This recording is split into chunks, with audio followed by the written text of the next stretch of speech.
अति आवश्यक सूचना है ये और जानकारी है शास्त्र सम्मत। खंडग्रास चंद्र ग्रहण और शरद पूर्णिमा, ये दोनों का योग अभी बन रहा है कल की तारीख में, शनिवार को 28 तारीख को। इसलिए मैं आपको उचित जानकारी देने आया हूँ जो शास्त्र सम्मत है, और एक युक्ति भी बताने आया हूँ कि किस प्रकार से भक्तगण शरद पूर्णिमा को खीर का भोग भगवान को अर्पण कर सकते हैं। अब चंद्र ग्रहण का आप समय पहले तो जान लीजिए अच्छे से। चंद्र ग्रहण का जो समय है शनिवार की रात को 1 बजे से प्रारंभ होकर 2:30 बजे तक रहेगा, और उसी समय सूतक भी समाप्त हो जाएगा। सूतक प्रारंभ हो जाएगा दिन में, शनिवार को यानी कल दिन में 4:05 से, और 2:30 बजे तक ही समाप्त होगा। तो ये सूतक ग्रहण दोनों का काल इस दिन इस समय पर समाप्त हो जाएगा। बालक, वृद्ध यानी बूढ़े, रोगी जनों को और जो गर्भवती महिलाएं हैं उनको भोजन करने का कोई दोष नहीं लगेगा, ग्रहण का उन्हें दोष नहीं लगेगा।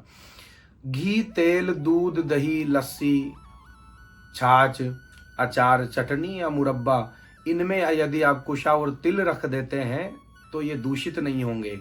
ऐसी ही घटनाएं हैं, इनमें कुछ कारण होता है जिससे तिल और कुशा रखने से इनमें जो दोष या बैक्टीरिया उत्पन्न होते हैं वो नहीं हो पाते हैं, इसलिए शास्त्रों में इसका ऐसा विधान बताया गया है। अब ग्रहण किन किन राशियों पर शुभ और अशुभ रहेगा ये भी आप साथ में जान लीजिए इस वीडियो के माध्यम से। मेष राशि में दुर्घटना का भय रहेगा, यानी एक्सीडेंट का कुछ भय रहेगा, तो आप सावधानी रखें मेष राशि वाले। वृष राशि वालों के लिए धन की हानि हो सकती है, इसलिए धन को किसी को कर्ज देना हो, किसी को देना हो तो सोच समझ के देवें। मिथुन राशि वाले को लाभ प्राप्त होगा, संभावनाएं होती हैं, इसलिए सतर्क भी रहें और लाभ भी प्राप्त करने की युक्ति करते रहें। कर्क राशि वालों को सुख और वैभव की प्राप्ति हो सकती है। सिंह राशि वाले को मान हानि हो सकती है, अपमान हो सकता है, इसलिए सावधान रहे। कन्या राशि वाले जातकों को शरीर का कष्ट हो सकता है, रोग हो सकता है, पीड़ा सता सकती है, बुखार हो सकता है।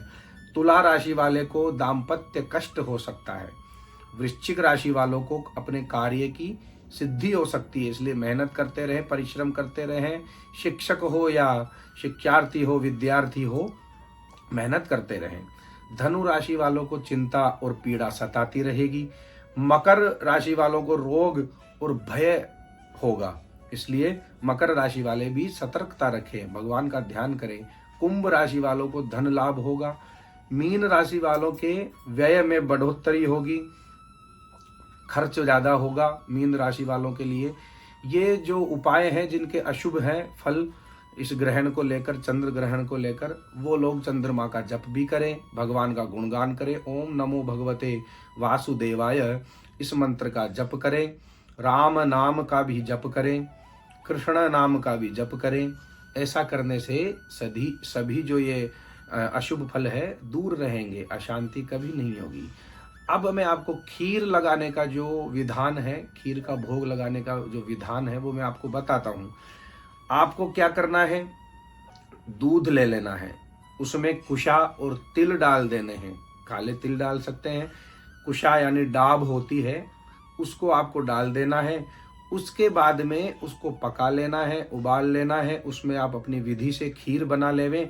खीर को किसी जालीदार वस्तु से ढक देवें, ढक कर उसको रख देवें, और उसके ऊपर भी कुशा और तिल बिखेर देवें।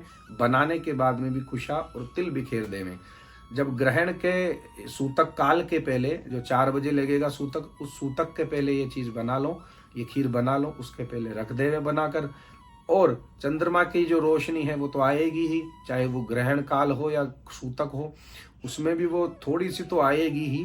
तो आप ऐसी कोई भी वो ना रखें, खीर का प्रसाद बनाकर, खीर बनाकर उसमें कुशा और तिल डाल देवें, उसके बाद में रख देवें। उसके बाद में ग्रहण काल समाप्त हो जाए, सूतक काल जो 2:30 बजे समाप्त हो जाएगा, उसके बाद में आप स्नान इत्यादि कर लेवें।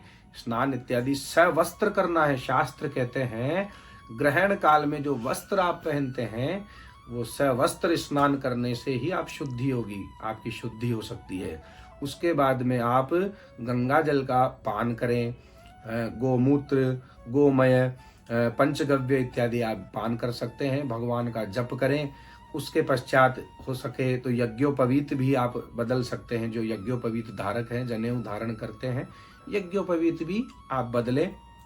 उसके पश्चात भगवान का स्मरण करें और भगवान से क्षमा याचना करें कि जो ये विधि है, जो खगोलीय घटनाएं हैं, जो ये घटनाएं हैं, इसी के कारण ही, इनके कारण ही हमारे से ये कुछ बन पाया है। और जिस प्रकार से भी हमने बनाया है, हमने बड़ी सावधानी बरती है, फिर भी कोई त्रुटि रह गई हो, दोष रह गया हो, हे प्रभु आप हमें क्षमा करें।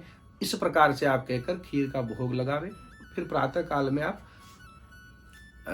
वितरण भी कर सकते हैं। और चाहो तो प्रातः काल भी आप खीर का भोग लगाकर वितरण कर सकते हैं। ऐसा शास्त्र का विधान है और यही उपाय है, यही उक्ति है, यही स्वविवेक है। इसलिए आप ऐसा ही करें। इस प्रकार की सभी जानकारियों को प्राप्त करने के लिए आपको चैनल को सब्सक्राइब कर लेवें, शेयर करें और ये जानकारी सभी तक पहुंचाएं जितना हो सके, ताकि लोग भ्रमित ना हों। हर हर महादेव।